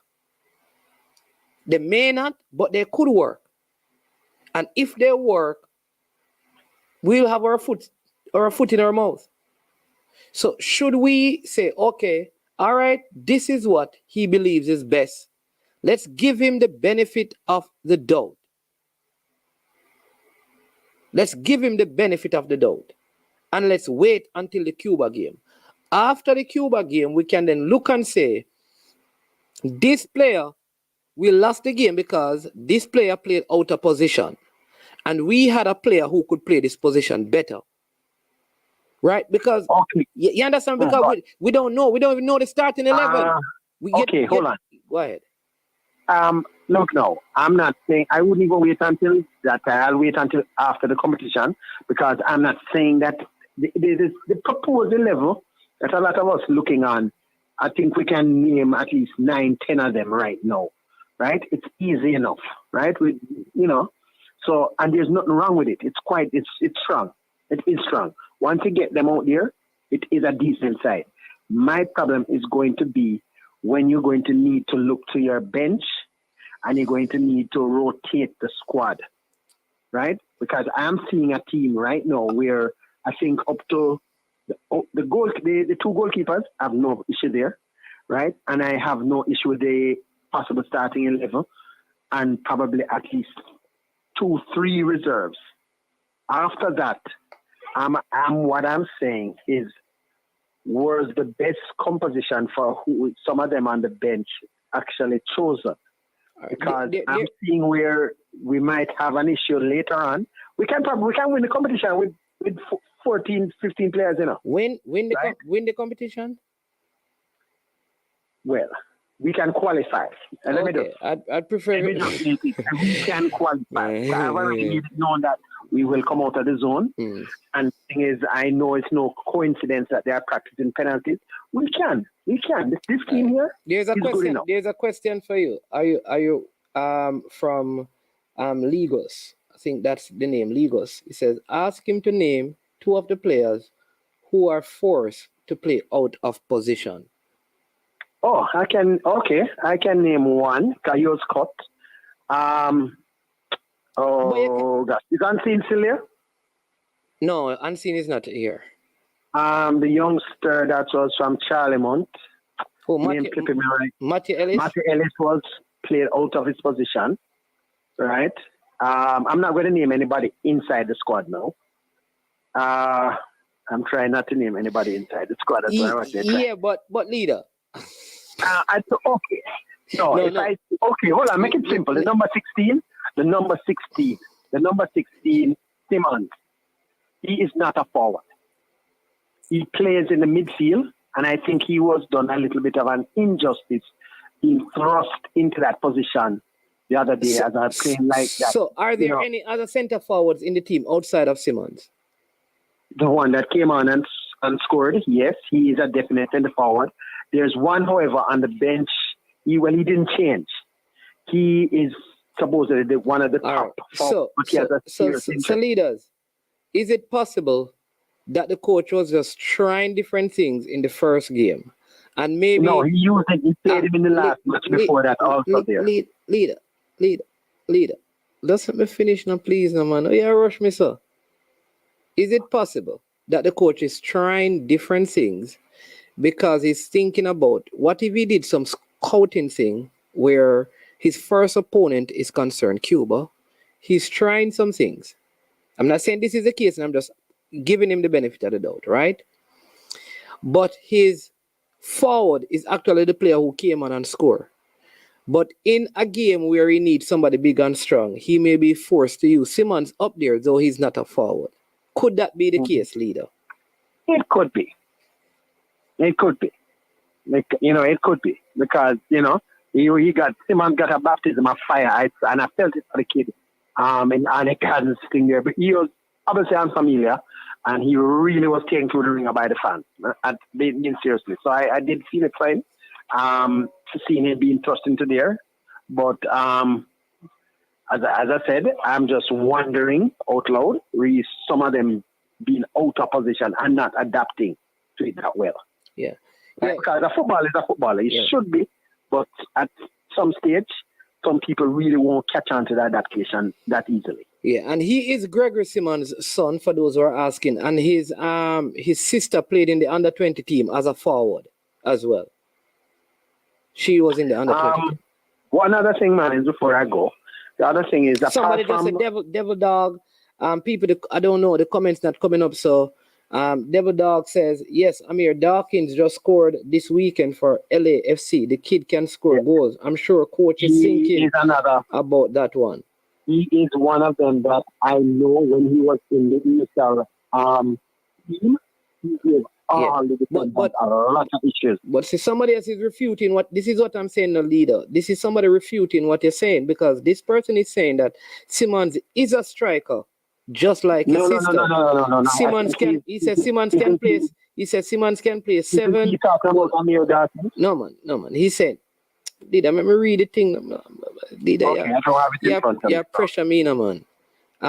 Let me just read it and then you respond. Simmons is a striker, just like his sister. Sims, I think he's Simpson, he says, but I think it's actually Simmons. Can play 7, 11, number 9, and have the qualities of a number 10. That's what this person is saying. Yeah, but he may have a preferred position, but he can play all of those positions according to this person. What do you say about that? What I can say is that I also did some checking.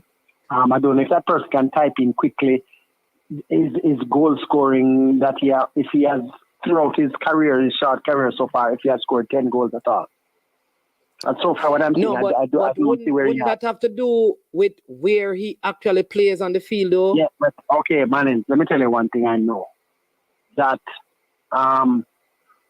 one of the things I use when I'm going to look at players, if I'm going to be taking certain players and then using them certain places, if they have known, if I'm going for a forward, basically, I'm going for somebody that has a record to score goals. Yeah. You understand?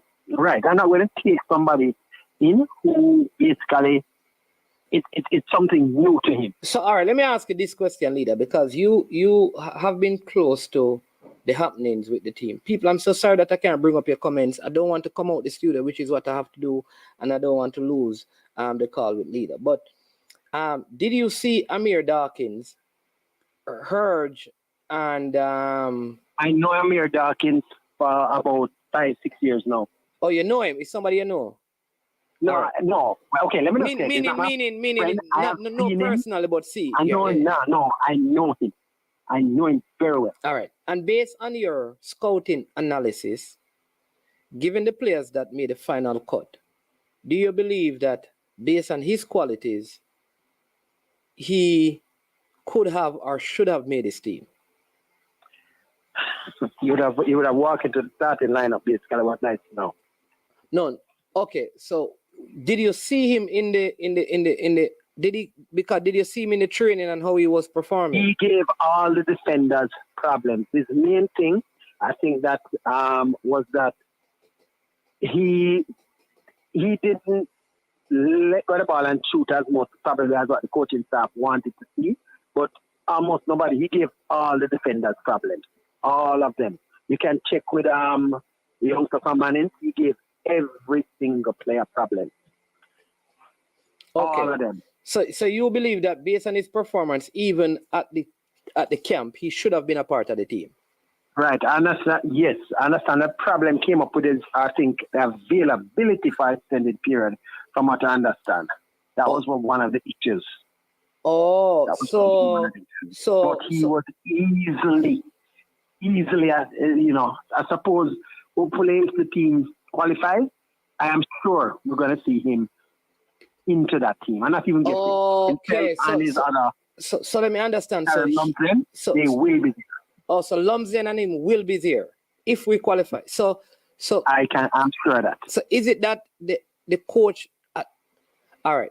So they were cut not because they couldn't make the team, but because they couldn't. Lumsden didn't cut. Lumsden is a different frustration, different problem. He doesn't have any control over that aspect. Okay. With Dawkins, right. So he was not cut from the side. He just could not stay for the availability, right? So it wasn't really that, right? All right. So let me ask this other question. Seeing that he could not be available for the duration of the camp, my understanding, and you can correct me if I'm wrong, is that there was a next player, Zach Lovelace, who had the option of joining like late. So he would have been registered at the deadline, but he would have been available for the tournament. Was this option also made available to Dawkins based on what you have said about his quality? I don't think so. I know that option was only for Lovelace, as far as I understand. I don't want to give away too much. That's what I understand. That they wanted as many of the guys into the camp as possible. They didn't want too many odd pieces coming in that weren't, you understand, that weren't into what everybody has been doing. Right? Yeah, and but- Ian Campbell, hold on, let me just answer to Ian Campbell, what Ian Campbell doesn't know. Ian Campbell, when I say I know Dawkins' relatives, I won't better tell you how close they are. So let's leave it at that. I know everything about Dawkins. Nothing you can tell me. Yeah. Okay? Hurge, as I said, he came in. No, hold on, leader, Yeah. hold on. Let's take it one at a time. So, Ian, the truth is, I mean, maybe I have some information, but leader is, of all the players at the camp, I think the closest one he is to the Dawkins, very close to them. So, that much I will say. So, you and him can work with that. But I want to go to Lagos' comment. He says most of these players that he, which is referring to you, leader, is talking about, came to the camp. And trust me, man, they underperform. They were selected based on recommendation. But you and I know performance during a camp is what counts. So, Okay. all right. I can say that and then, I actually recommend and then one of them or two. Yeah. Ian Campbell has rebutted what I've said, and he's letting you know that he has the Dawkins family number and they speak regularly. And I will call him after this and we will talk. Okay, so you and Ian, okay, all right. Yeah. So go back to what Ligo said now. Okay, Ligos. One thing I'm going to ask Ligos though, because it seems like he had some good. I've asked something about how many goals has Simmons scored so far. Has he ever scored 10? Oh, well, 10. What are you saying, 10? I think Ligos is at the issue with Dawkins, because I think he's refuting what you're saying about the quality of Dawkins. The quality of Dawkins? Because Ian, no, he can't refute that. No, man. No. Dawkins did not underperform. Leader, but Ian is saying that he was cut from the squad. Based on what you were saying, you're saying that he wasn't really cut. He just couldn't stay. No, when I'm saying cut, okay, hold on. You might cut a player if they are not going to be available for the extended period. I don't want to go too much into it. When he said he would have been cut, but the reasons would not have been underperformance, basically, right? Okay, it was not basically that. There was an issue with the length of time that he'd be out. Right. So he wasn't cut because of his performance. He was cut because he could not stay at the camp. Hold on, let me just make it simple too. All of the people that saw him, players, parents, the first thing when they didn't see him after a while, they wondered, No. Leader. No, not that. Yeah. Leader, you see what you're telling me about what parents and players saw is not important. What I want to know is the coaching staff, because the players and the parents will make the decision. It is the coaching staff. No, I know that. But look here. If you're looking at an attacking, hold on. If you're looking at an attacking player that is obviously special, he's obviously special. Just like how Leon Bailey, when you saw him at one time, he was a special player. Right? There are players that when you see them, you know that, no, this is a special player. Right? He's more than one. And let me tell you something. Sometimes the best critic, and for me, when I'm looking for players, the best person can tell is another player. Okay. So when I start playing, I can tell you this guy. So you got your report. Like all right. Problems. All right. So I know Sandy Mustafa Manning, how much problems that yeah. But leader. All right. You see, if the Manning's guy tell me that he's great, that is good enough.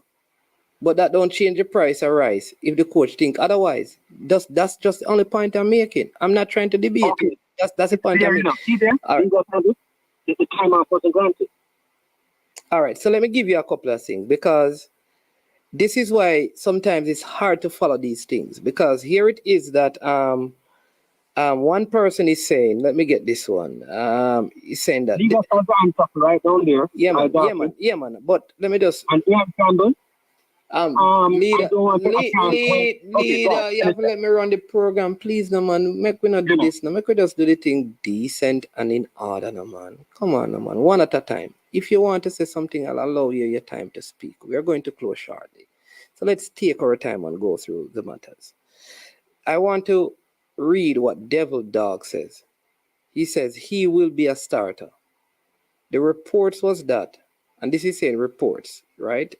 Was that he dribbled too much, right? That's true. All right. So, okay, so that is true.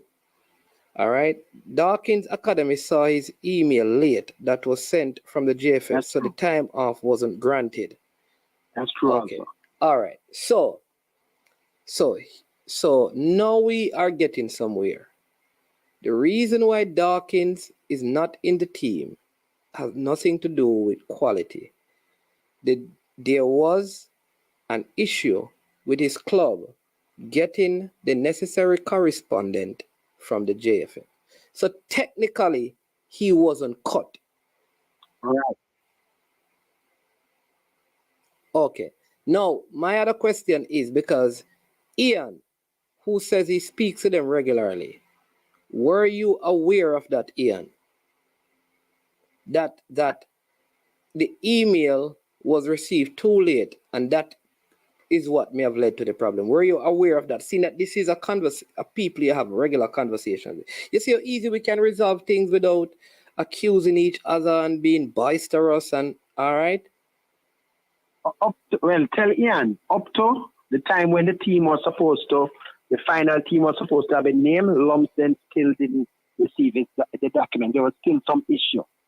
So I'm not even asking. I know I spoke to, all right. You know, we don't want to. Let me just say this, right? But we don't want to get into the intricate details of these things. We want to keep it at the surface level. All right. Once the team qualifies, they will be in that team. Yeah, I do know that there are some players I have heard that there are players who will be if the team qualifies. That's a big if, you know, because that is not guaranteed. You know, top four. Let's see.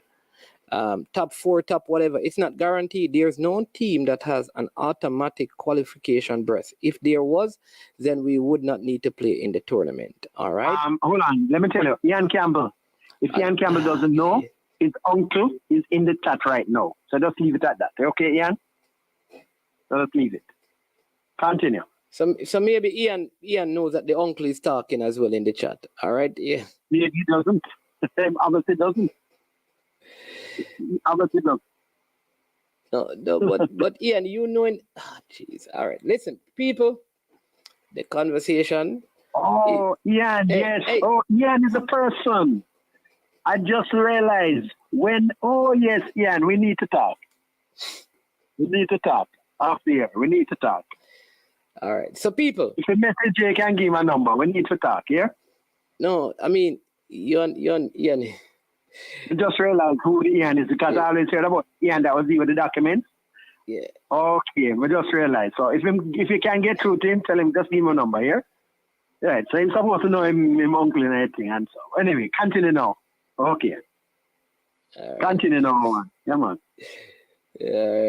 All right. So the good news is that if the team qualifies, the player will be in the squad. Same thing with Lumsden, same thing with Zach Lovelace and Javin Williams and many others who are lining up. All right. The sad news is that qualification is not a guarantee. Let that be known. All right. It is the 2-hour mark. We have had a wonderful, I need to go and earn some money to buy some thing for my throat because not even a bottle of water. You understand me? Put some bottle of water up on the chat.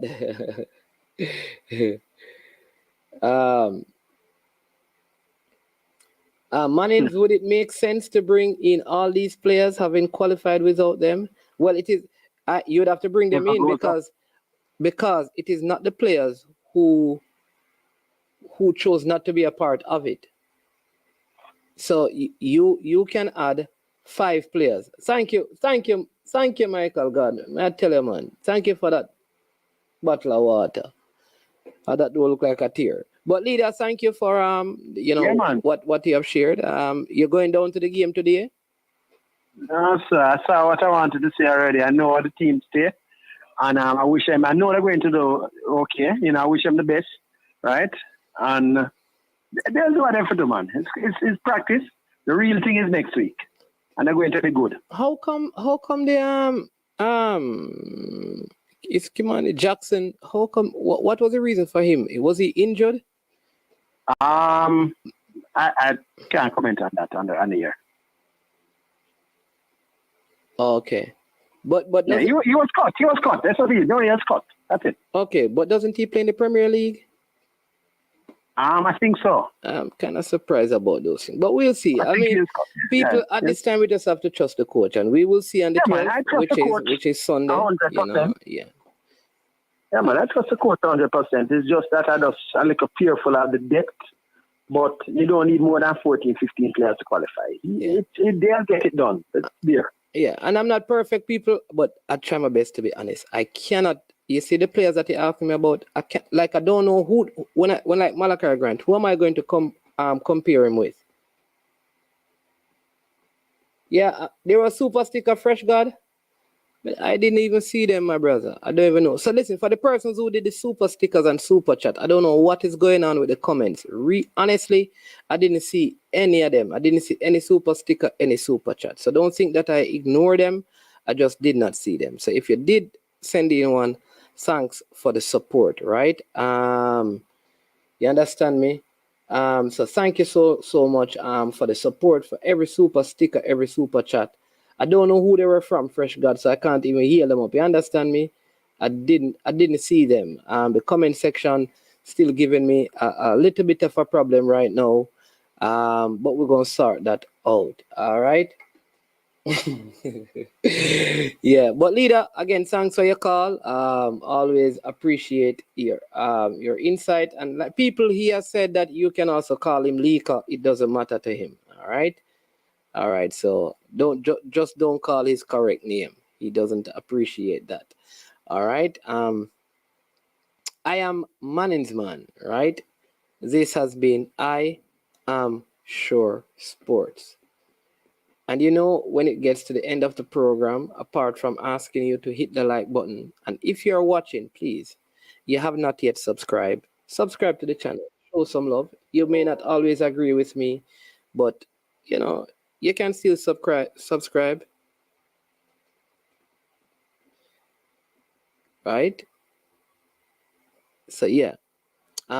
Hit that like button. Subscribe to I Am Sure Sports and I Am Sure Sports Caribbean. We have a big general in football administration, runs a major organization, is a part of it that helps with Jamaica's football. He's going to be on in a couple of hours from now. You have yourself a wonderful day. Until we meet again, I am Manningsman. This has been I Am Sure Sports. When it gets to this point, we say we are over and we are OUT out. Boom, check it out. I don't know it's Jason. I may represent for I Am Sure Sports. For the latest news and updates, check out I Am Sure Sports. Make sure you go to the YouTube channel, subscribe and share. Jason presenting I Am Sure. I Am Sure Sports.